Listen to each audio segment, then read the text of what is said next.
Okay, thank you very much, Rika. I'm sure we all connected to the moment of truth about gazing observation. I'm sure many of us will be delighted to hear that Rika's speech, aside from Rika speaking to us, she was generous enough to share a written article. The title of the article is Intelligent Observation. It will be published, translated into Hebrew, in the next volume of Platform Magazine of Art Education that will be devoted to this conference.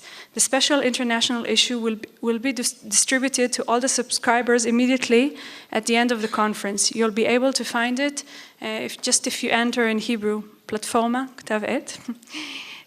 Like this conference, the international issue of Platform is a rare opportunity for Israeli readers to expose themselves to the elite professionals working in museums all over the world. So, our next speaker also wrote an article that will be published in the same volume, Dr. James Bradburne. Dr. James Bradburne is an architect, designer, and an experienced, multi-talented museum specialist. He designed World Fair pavilions, science centers, and international exhibitions. He worked with UNESCO, UNICEF, governments, and many museums. Among other positions, he served as the head of the design of the new Metropolis Science and Technology Center in Amsterdam and was the director of the Museum for Applied Arts in Frankfurt. Recently, from 2006 to 2015, he was the Director General of the Palazzo Strozzi in Florence, where together with his team, he is responsible for a total transformation of the place into a lively cultural hub. His unique approach to museums combines innovative management and a deep understanding of their audience. Please join me in a warm welcome for Dr. James Bradburne.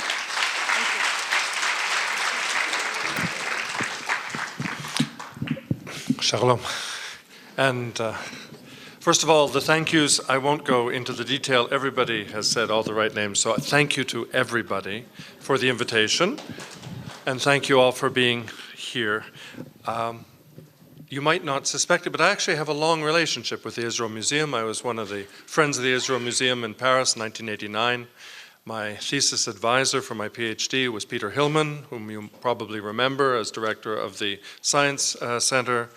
I came here on the 50th anniversary, in fact, of the State of Israel in 1998, and it's a pleasure to be back. Tali gave me a really tall order, so I'm going to disappoint you all.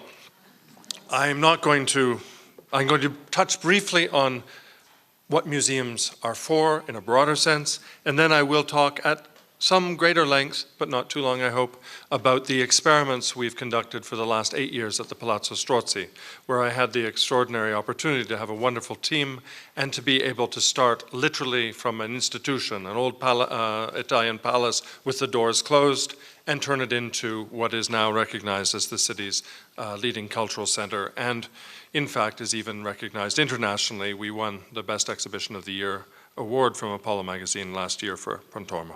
So what are museums for? I mean, we always have to go back to the beginning, and this to me is one of the finest statements ever made about what museums are for. They're places where works work. This is what Nelson Goodman said. But more importantly, he said, works work when they stimulate inquisitive looking, sharpen perception, raise visual intelligence, and participate in the making and remaking of our worlds. That's why we come to work in the morning. If we don't, I think we're in the wrong business. What do we have in museums that makes them special? Well, we have the real stuff. We have real things. Now, that real can be very different. In a science center, we don't have real objects, we have real phenomena. In other places, we have real stories. We might have an old native Indian storyteller. So real isn't only objects, but real has to be real and genuine.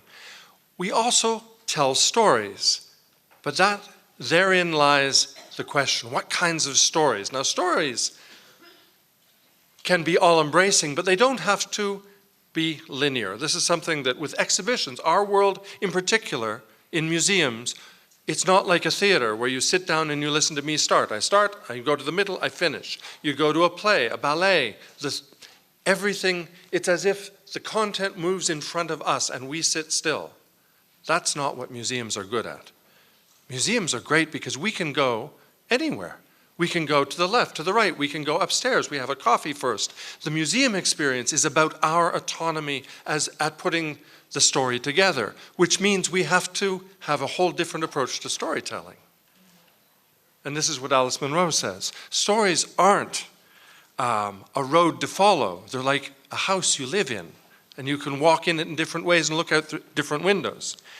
And who tells the stories is fundamental to what we do in our museums. As Rita was saying, we are too used to what I always call the voice of God. We are these top-down narratives of the story, the official story. How often have you ever seen in a museum a curator's signature under a text?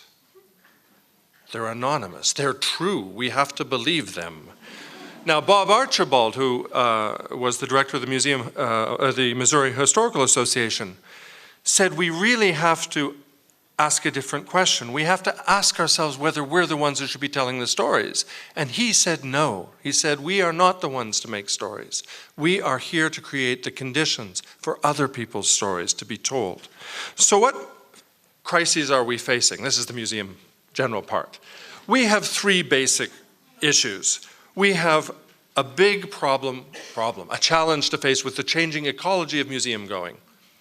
Just like television had to face video, had to face the internet, we too have to face that people come to our institutions with different expectations, different ways of learning, different attention spans. The whole ecology and the institutional ecology is changing very rapidly. The technology is obviously changing our lives enormously. The technology, none of us can deny, and in fact, Molly's going to be talking about technology and how we don't see that as a threat, but how we, in fact, take advantage of the enormous potential of the changing technology and the things we can do with it. We also, obviously, and I say this as a former museum director of 3 museums, economy. We're facing real challenges now across the Western world. I don't know how Israel is, but I certainly know in Western Europe and in America, there are increasing threats to the sustainable bottom line, the sustainable economy of our museums. In Europe, in every single country I know, public sector funding is being reduced. It will not come back. We have to live in a brave new world when it comes to finding different kinds of ways to keep our institutions financially healthy. But at the end of the day, that's not the real problem, in my opinion. This is the real problem. I don't think it's about numbers of visitors to come to the museum. I don't think it's about getting the punters to come to our blockbusters. I think it's about what do they do when they come there. We, I think, have to pay attention to what museums are for. And we're so used to the blockbuster, what I call the Vermeer shuffle. 6 seconds in front, you're going, yep. This is how many people see museums and go to museums. I think this is a real problem. So at the Palazzo Strozzi for 8 years, we tried to do something differently. The Palazzo Strozzi does not have a permanent collection, but instead we used every single temporary exhibition that we organized ourselves as a kind of model for what museums could do with their collections, what it would be if we were a museum of. And we only accepted exhibitions, we only made exhibitions if we could satisfy 3 conditions. First, to create new knowledge. We did not do the Vermeer show. We did not take somebody else's show where the 100th Impressionist show. We made shows where we could honestly say we were finding out new things about the objects that were coming.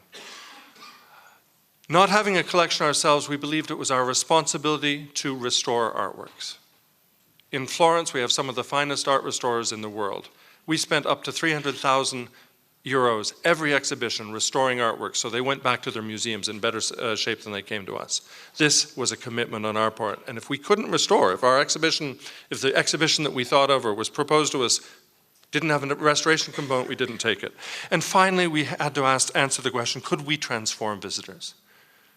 Would visitors, I think if a visitor comes in the morning into an exhibition and leaves without something having happened, we have failed. We haven't done our job. So if you can't believe that you've got something transformative in your exhibition, obviously that is a lot to do with the artwork, but not entirely, because I would make the argument that the artwork is only part of the exhibition experience, just like the story is only part of a film or the acting is only part of a film. We have to stop looking at our exhibitions as merely the sum of the objects we hold inside them. So we have to look at how to make those works work. So what is the real goal? I think this ties very well with what Rita was saying. We have to encourage our visitors to look longer at the objects. If they don't look longer, they ain't going to see much. If the 6-second Vermeer shuffle is unsatisfying. But it's not enough to look longer. They have to see more, which is why dialogic learning, why what we do is so important, is because the real goal is to have that transformation happen because people look longer and see more in the real things that we present to them in our museum. So you start with, obviously, the way everybody starts, with great exhibitions, great content. There's no question that an exhibition of Bronzino, in this case with paintings, sculptures, and enormous tapestries. Tom Campbell came to see it. He was very impressed, being a tapestry guy. Tapestries are really hard to show, by the way. They're incredibly hard to work with. We did a show on the young Picasso, Miro, Dali that worked like a film. It started backwards. It went from 1926 in reverse, because 1926 is the only year in which all three of them were together in Paris at the same time. So we do dramatic installations. We have the luxury of being able to treat every museum or every exhibition as our own museum.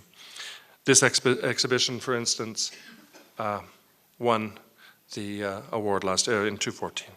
You may notice, those of you who love museums, that the labels are very big. I'm going to pass to what we do as educators, because I believe very much in contamination. Well, put it this way.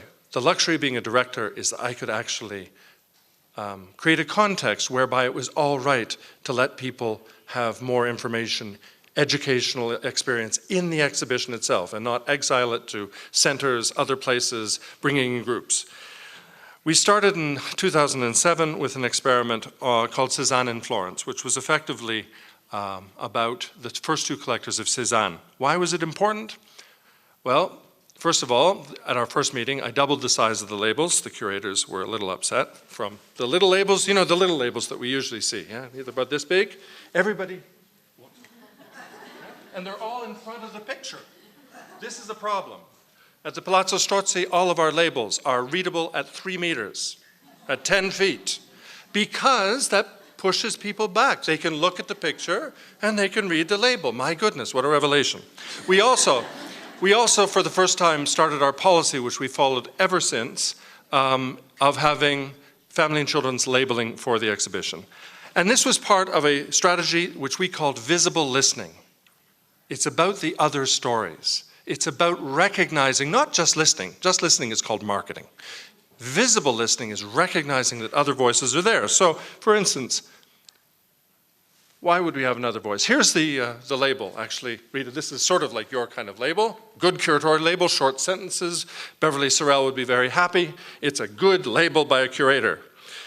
We also, however, invited a 13-year-old and an 11-year-old to write the labels for all the Cézannes in the show.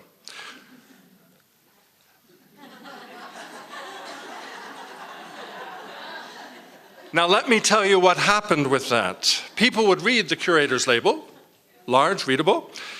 They would read the children's label and they would go back to the painting. And then we saw the kind of discussions that Rita's slides were showing. We saw people, families, children themselves, groups of adults standing for 6 to 8 to 10 minutes with a single painting. This is not something we see often in our museums. So family and children's labels became actually fundamental to what we were doing. They were often illustrated by famous artists. Peter Sis did a series of labels for us. We had a young, in this case, this shows a double strategy. The children's label is in the middle, you can see. I'll show it in more detail there. There's the family and children's label in the middle. It's written in rhyming riddles by Italy's leading children's poet. Now riddles are interesting, especially with tapestries. Now tapestries are really hard objects to look at. They're dense, they're not colorful, they're large, they're full of detail. So this children's poet, for the tapestries, wrote labels in rhyming riddles. We had people standing there for 15 or 20 minutes because it was fun to figure out what was in that tapestry.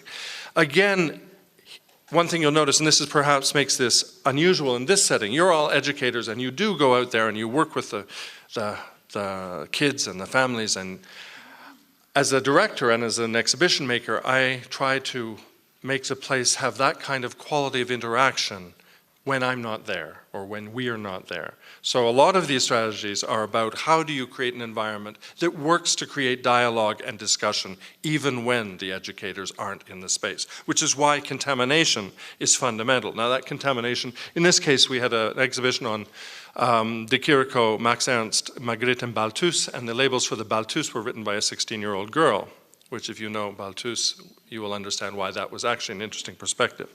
There were interactive exhibits in the exhibition. We use interactive exhibits in all of our exhibitions, contaminating the spaces. Now, in the upper corner, you see that's the poster image of the show. That's the image about a trompe-l'oeil show. And we not only did this, but we also mocked it up as a 3D stereogram, a hologram. We had a whole section in the exhibition itself that was profoundly interactive. We also have noticed that families in most museums tend to abort their visit because if they leave early. They often leave early because a family comes, they've got a 6-year-old, a 9-year-old, or a 3-year-old and a 12-year-old. And of course, families disintegrate because the interests of the children tend to be very different. And what interests a 9-year-old does not interest a 3-year-old, vice versa. So we created these family suitcases. They're called suitcases just because it's a form, but the suitcases vary according to the content of the exhibition. It's part of another strategy we have called emergent museology. We listen very closely to our exhibitions, and like Louis Kahn, who listened to bricks to tell him what a building should be, we listen to exhibitions. And in this case, a family, it has things to do to keep a family together around a single piece of art for 3 to 6-year-olds, 6 to 9-year-olds, 9 to 12-year-olds, or if you wish, 3 different levels of engagement and attention. Our families at the Palazzo Strozzi tend to remain a third longer than most groups, than single visitors, which is rather extraordinary. And in some cases, in this case where we did a picnic basket and had a murder mystery, we actually had an open-ended murder mystery around an Impressionist show in which there was no right answer. And the whole exhibition, people would come back to it. There were families, I would meet the parents in the bar and they'd be sitting there saying, my children are still in the exhibition, because all the clues were in the exhibition. 6 hours. I mean, can you imagine? Anyway, we did a show on the 1930s in Italy, which, as you can imagine, was a difficult show because the 1930s in Europe in general, but in Italy also was extremely vexed. And so, because Monopoly, by the way, was introduced to Italy in 1936, albeit with fascist street names, we created a Monopoly board that allowed, that allowed a family to roll a die, and they'd go from work to work, depending on the roll of the die. For every work in the show, we had developed different kinds of exercises, actually very 1930s, very Oulipo, very literary sometimes, so write a poem about this painting in 4 lines, each line starting with the first letter of your name. I mean, you could do all sorts of fun stuff. But you got a whole family working around a single focused looking at a painting. So the same kinds of interaction we saw in the pictures from Rita, you saw that interaction. You saw the pictures here too. These were not faked pictures. What is interesting in the 30s show is we realized that quite unusually, we could add a new dimension. And so instead of, in the Monopoly board, when you usually go to prison, it seemed rather perverse. It was perverse to send people to prison in a 1930s show. But what we did realize is that unlike a show on Michelangelo, when you can't really interview Michelangelo's cleaning lady to see if he was as smelly as everybody said, you could interview people who'd grown up in the 1930s. So in the middle of the exhibition was a radio studio. If you landed on the corner, you went to the radio studio and children interviewed their parents and grandparents about their past, about their childhood. In the course of a 4-month exhibition, we created an oral history of childhood in Tuscany. The family and children's labels were based on interviews with people who had grown up in the 1930s, such as Dario Fo, Nobel Prize winner, Franca Valeri, but also down to the farmers in the countryside. We interviewed dozens of people, and their voices became the voices for families and children. Now, when I say family and children's labeling, by the way, it's a trick. It's just a soft way to sell it to the curators. What it really is, it's a second reading of the exhibition that allows other voices to be recognized. In one case, we invited other experts to comment. And if you invite other voices, you'd be surprised how that frees you up to have your own voice. This complete tyranny of the top-down voice of God, unsigned label. What we tried to do was not diminish the role of the curator. You can't do without great curators. We get the best curators possible. But you have to realize that a curator's voice is only one voice. Not only astronomers can tell us something about the stars, right? So it's about adding new voices. Every show we did now 18 shows I did at the Palazzo Strozzi. We also created a family and children's catalog, every single show, which included often the second reading. In some cases, there were interactive books, like a Choose Your Own Adventure. In the case of the Picasso exhibition, where we had the sketches of the Guernica, it gave us the opportunity to do a very serious book, which was children's accounts of war from 1914 to 2014. The book was entitled No More War. So we can also, when we talk about transformation, I return to what James Snyder was saying this morning, we are more important to our civil society, to our democracies, than we sometimes realize. We can take opportunities to talk about the world beyond our walls. So we also create these settings. Again, you'll see a lot of my settings are self-guided. For instance, this is we experimented. We had a Bronzino show, as I showed you. Bronzino was a portraitist. So what we did is, without any real textual explanation, remember, I love labels, but you don't have to say everything in words. We left 2 piles of postcards at the end of a table, colored pencils, and empty frames or mirrors. You see, empty frames or mirrors. 30,000 people spent 10 to 40 minutes doing portraits or self-portraits. I was personally amazed. I was very skeptical. You know, you have to actually sometimes be skeptical about your own idea. I was amazed at the response. The participation in these activities is phenomenal. We also, speaking of our social mission, our mission to use the investment, because I was speaking earlier to a colleague about the fact that the marginal costs, the extra costs of doing something in an exhibition, especially to make it richer, are really small, right? An education program could cost you $5,000, $3,000, $10,000. Your exhibition, Bronzino, had an insured value over $1 billion. So relative to the fixed cost of bringing those paintings, it is criminal not to use it for as many things as you can. So we use every single show for Alzheimer's patients and their carers. And we've actually invited people from MoMA and the Royal Academy who are here, and been to the MoMA as well, because this is something, it is, in my opinion, irresponsible if we as museums do not extract the maximum value from our investment. And that value is not financial value. That's not about getting more money. It's about getting more value. I don't see why we shouldn't be doing this more often than we do. So we certainly try to extract as much value for as many publics as possible. We're not afraid of media, of course. We've done graphic novels, we do interactive touchscreens. We did one exhibition in which every ticket had on it 5,000 virtual florins, and it could be invested in during the exhibition. This was an exhibition about called Botticelli and the Bankers. It was about the tension between the sin of usury, how did these guys make their money, and what they had to do to get into heaven anyway, which was to invest in art.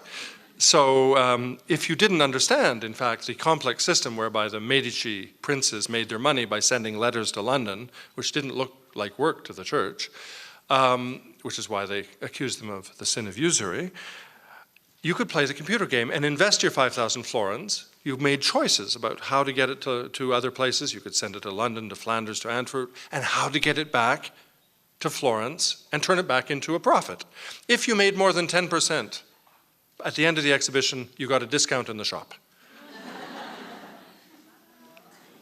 Over 35% of the visitors to the exhibition, which were over 100,000, played the game to the end. So our take-up rates are not low relative to these things.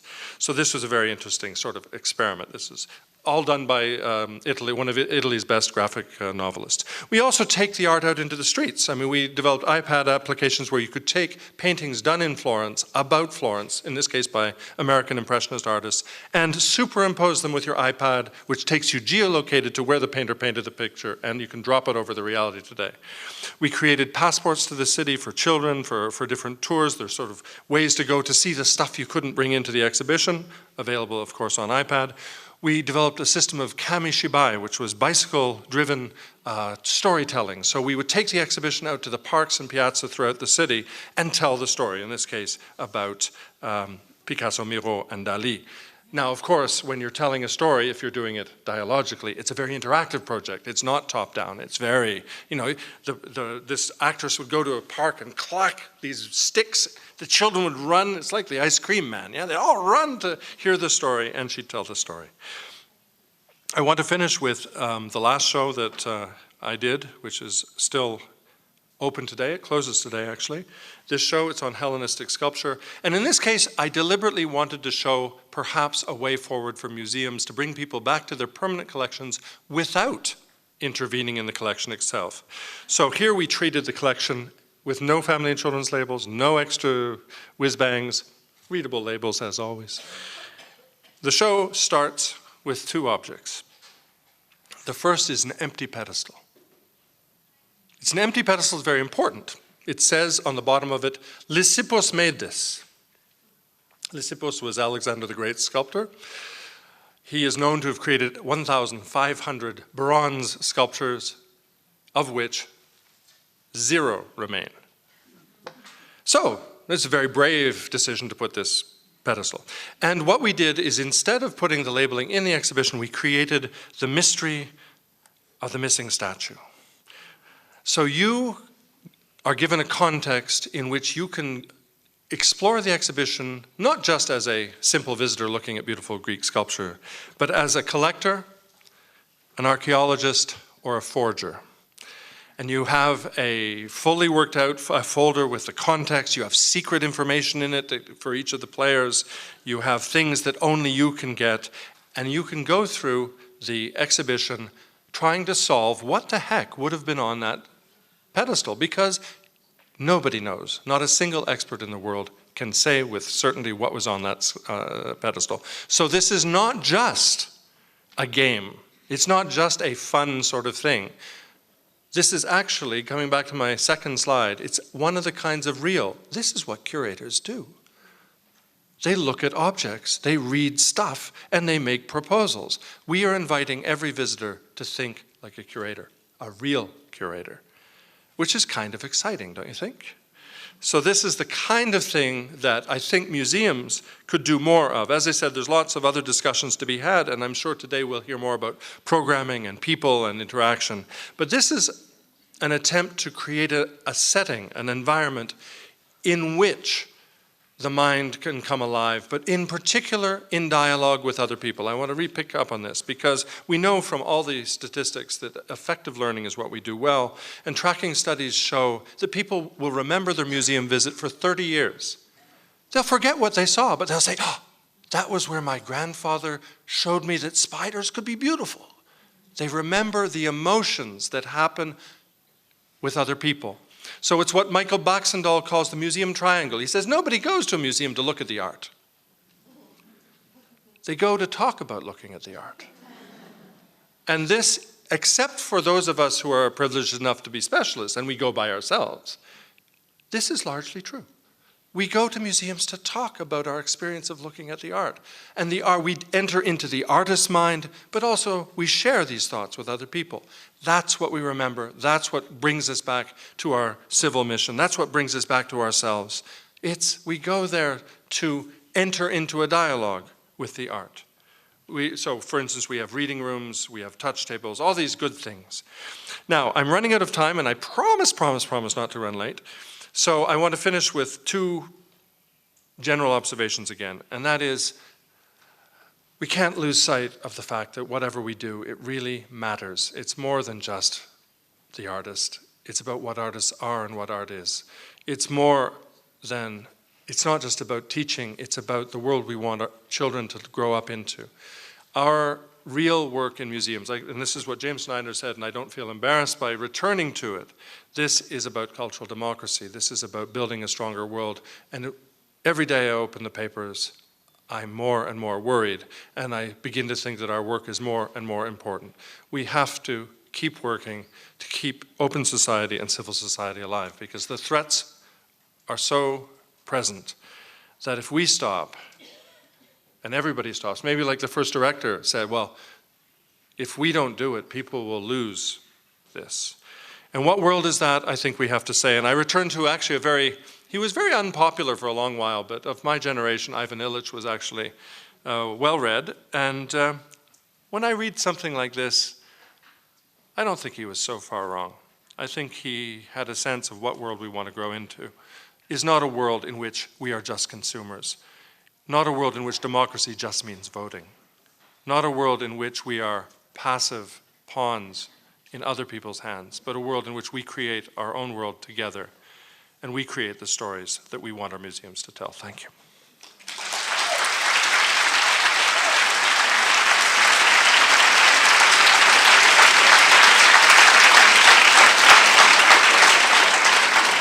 Thank you.